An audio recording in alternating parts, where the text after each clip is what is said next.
کہ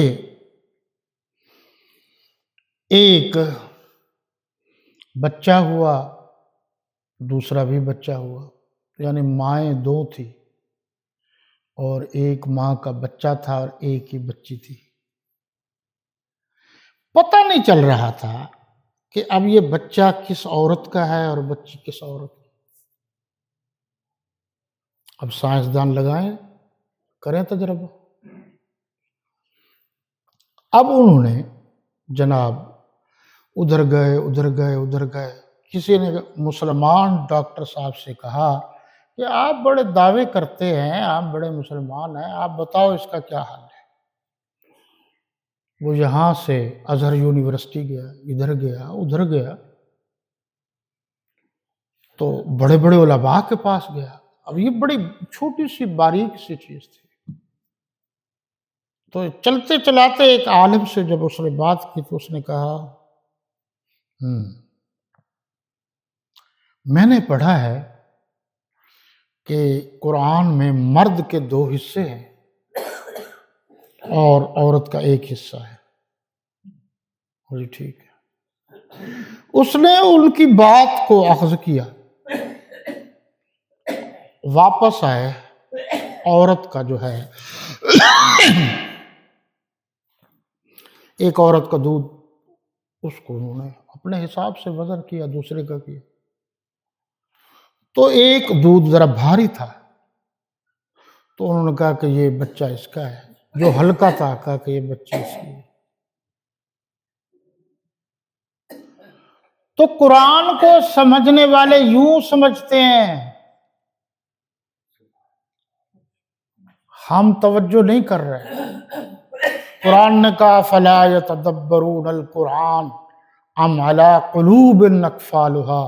تمہیں کیا ہو گیا ہے کہ تم قرآن پر غور و خوض نہیں کرتے، یہ تمہارے دلوں پر تالے لگ گئے۔ تو کون سا زندگی کا شعبہ ہے مرنے کے بعد کا بھی جس کے بارے میں اللہ کے قرآن نے رہنمائی نہیں کی؟ ہمارے سمجھنے میں تو کمی ہو سکتی ہے، قرآن کی زبر اور زیر سے بھی اللہ کی وحدانیت اور کبریائی کا پتہ چلتا ہے۔ دیکھو نا، بسم اللہ ہے تو آغاز ہی بسم اللہ سے، الحمد ہے، والناس۔ تو آپ ذرا غور کرتے جائیں، قرآن جیسے الفاظ کسی کتاب میں نہیں ہے، قرآن جیسا اعجاز کسی کتاب میں نہیں ہے، قرآن جیسی تفسیر، یعنی ایک قرآن نے بات کی اس کی تفسیر خود قرآن کر دیتا ہے، القرآن یفسر بعضہ بعضا۔ اور اگر پھر بھی کوئی بات سمجھ میں نہیں آئی تو آپ صلی اللہ علیہ وسلم رسالت پناہ، رسالت معاب صلی اللہ علیہ وسلم تشریح کر دیتے ہیں۔ اللہ کے حکم کی تشریح، تفصیل رسالت پناہ صلی اللہ علیہ وسلم کرتے ہیں، سید الاولین والآخرین، راحت المشتاقین، رحمت للعالمین، حضور خاتم النبیین والمرسلین والمعصومین علیہ الصلاۃ والتسلیم کر دیتے ہیں۔ اور پھر دونوں کے، یعنی اللہ کا حکم اور میرے نبی کا حکم، ان کی عملی تفسیر صحابہ کرام کر دیتے ہیں۔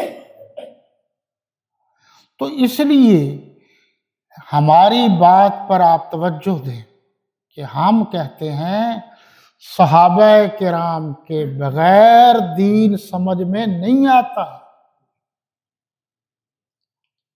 یہ کس نے ہم تک کہا ہے؟ ہم تک کس نے پہنچا؟ لا تشرکوا باللہ وان قتلتم او حرقتم او صلبتم۔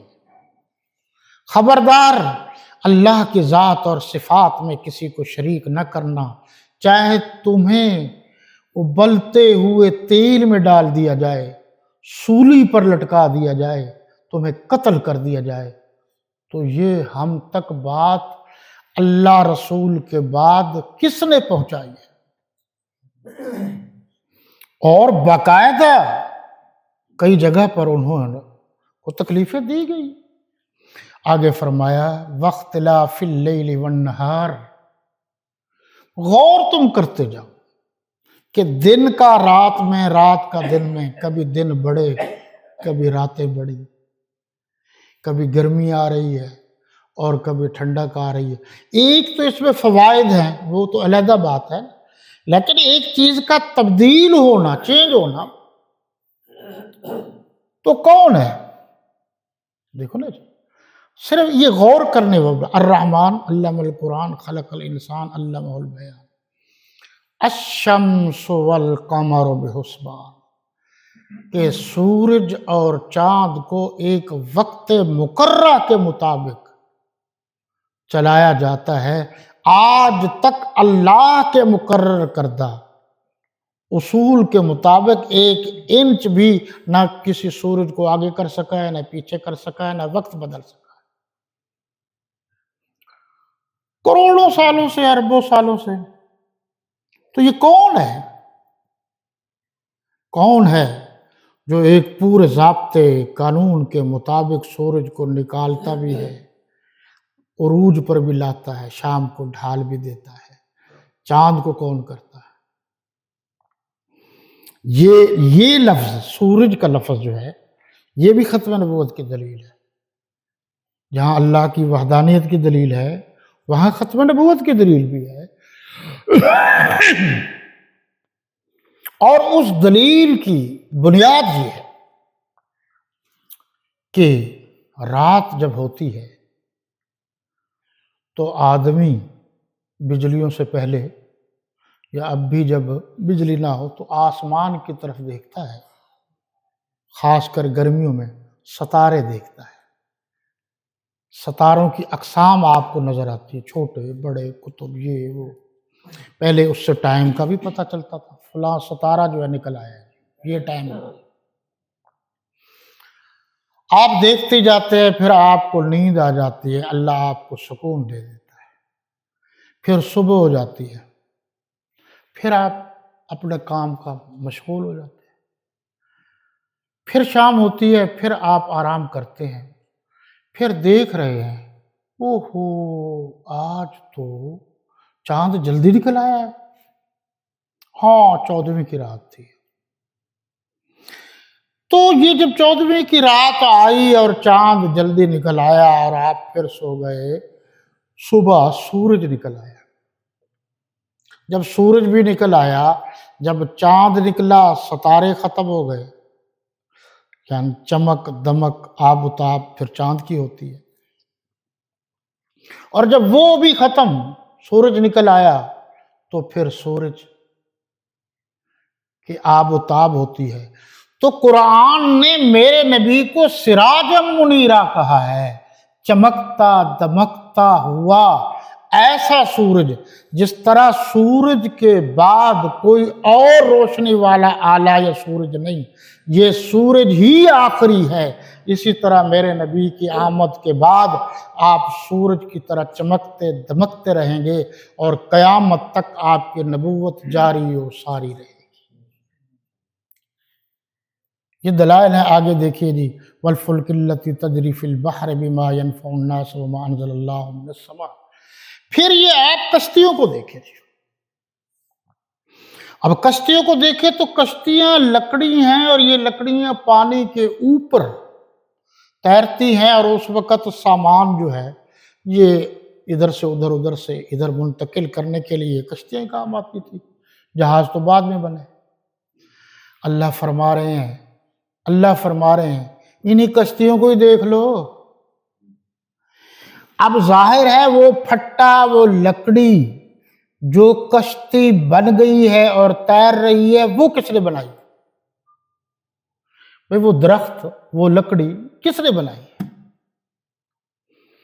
یہاں دو باتیں پھر سمجھنے کی ہے۔ ایک بات تو یہ ہے کہ امام اعظم امام ابو حنیفہ رحمۃ اللہ تعالی علیہ، جن کے ہم مقلد ہیں، مقلد کا معنی ہوتا ہے پیروی کرنا، کسی کی بات ماننا۔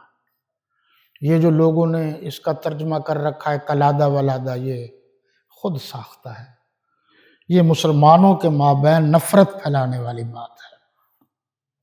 خیر، وہ اطاعت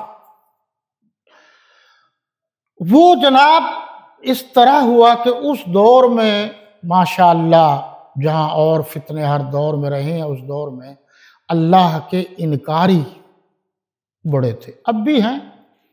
وہ کہتے یہ ایک نظام ہے جو خود بخود چل رہا ہے، یہ وہ ہے۔ تو ان سے مناظرہ ہو گیا۔ مسلمانوں نے حضرت امام ابو حنیفہ رحمۃ اللہ تعالی علیہ کو تکلیف دی،